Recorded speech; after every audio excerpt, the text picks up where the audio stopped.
بسم اللہ الرحمن الرحیم الحمد للہ وکفا والسلام علی عباده الذین اصطفى اما بعد فاعوذ باللہ من الشیطان الرجیم بسم اللہ الرحمن الرحیم الف لام میم ذلك الكتاب لا ریب فیہ صدق اللہ العظیم۔ معزز سامعین کرام، قرآن پاک اللہ رب العزت کی کتاب ہے، بلکہ اللہ کا کلام ہے۔ نبی اکرم صلی اللہ علیہ وسلم سے پہلے جتنے بھی پیغمبر اس دنیا میں تشریف لائے اور اللہ رب العزت نے ان کو صحیفے یا کتابیں جو بھی عطا فرمائی، جیسے حضرت ابراہیم علیہ السلام پر صحیفے نازل کیے اور حضرت موسیٰ علیہ السلام پر توریت نازل کی، حضرت داؤد علیہ السلام پر زبور نازل فرمائی اور حضرت عیسیٰ علیہ السلام پر انجیل نازل فرمائی، اور دیگر جو بھی پیغمبر ہیں جن پر صحیفے نازل کیے، تو وہ صرف اللہ کی کتاب تھی، لیکن اللہ کا کلام نہیں تھا۔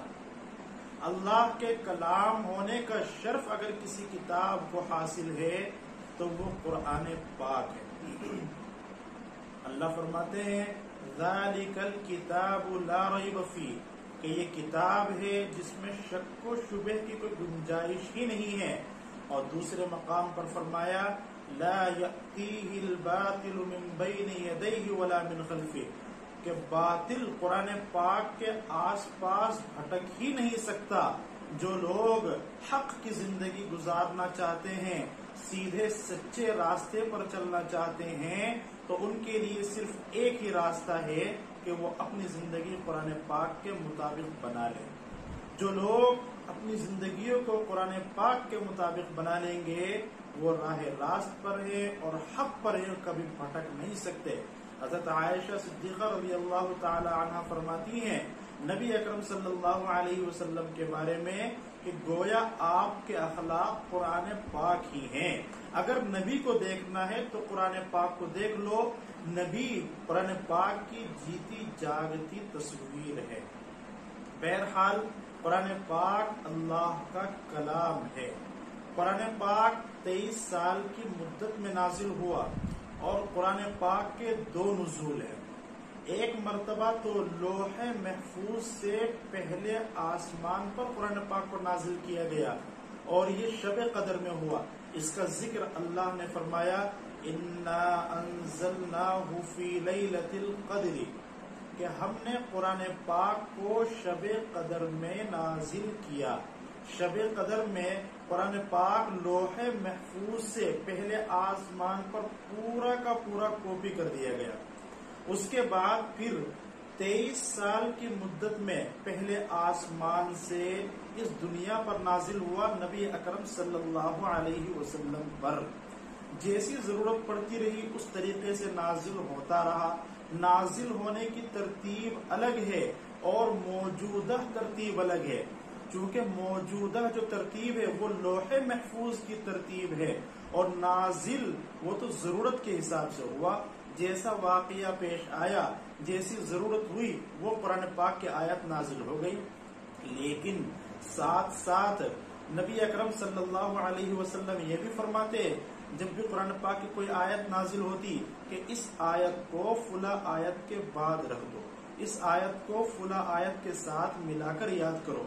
معلوم ہوا قرآن پاک کے 2 نزول ہیں، ایک تو لوح محفوظ سے پہلے آسمان پر، اور دوسرا نزول پہلے آسمان سے زمین پر۔ آسمان سے زمین پر جو قرآن پاک نازل ہوا وہ 23 سال کے عرصے میں نازل ہوا۔ قرآن پاک فصاحت و بلاغت کے اعلی معیار پر ہے۔ یہاں رک کر ایک بات اور سمجھیے کہ اللہ رب العزت کی عادت شریفہ ہے کہ جب پیغمبروں کو معجزات عطا فرماتے ہیں تو اس زمانے کا لحاظ فرماتے ہیں۔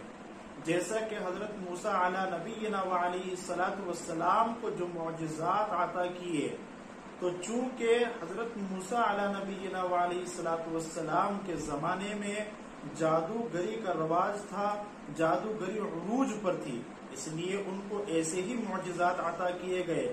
مثلا بغل میں ہاتھ دے کر جب ہاتھ نکالتے تو پورا سفید ہو جاتا، اپنے عصا کو زمین پر چھوڑتے تو وہ اژدہا بن جایا کرتا تھا۔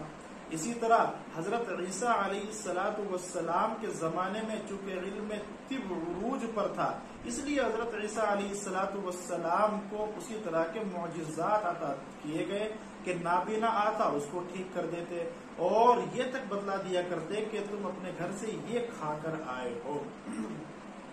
نبی اکرم صلی اللہ علیہ وسلم کے زمانے میں چونکہ فصاحت و بلاغت عروج پر تھی، اس لیے نبی اکرم صلی اللہ علیہ وسلم کو جو معجزہ عطا کیا گیا قرآن پاک، اس میں اس بات کا لحاظ کیا گیا۔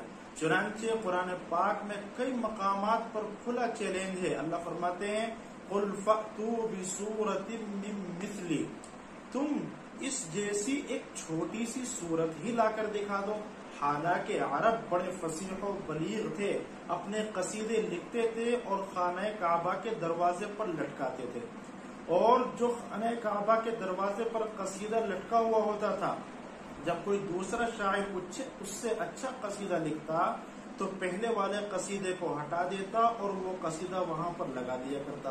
اتنے بڑے بڑے فصیح اور بلیغ لوگ عرب کے اندر موجود تھے، لیکن جب قرآن پاک نازل ہوا تو قرآن پاک نازل ہونے کے بعد جب قرآن پاک نے یہ چیلنج کیا، لوگوں نے بہت کوشش کی، لیکن کوشش کے باوجود قرآن پاک کا مقابلہ نہیں کر پائے۔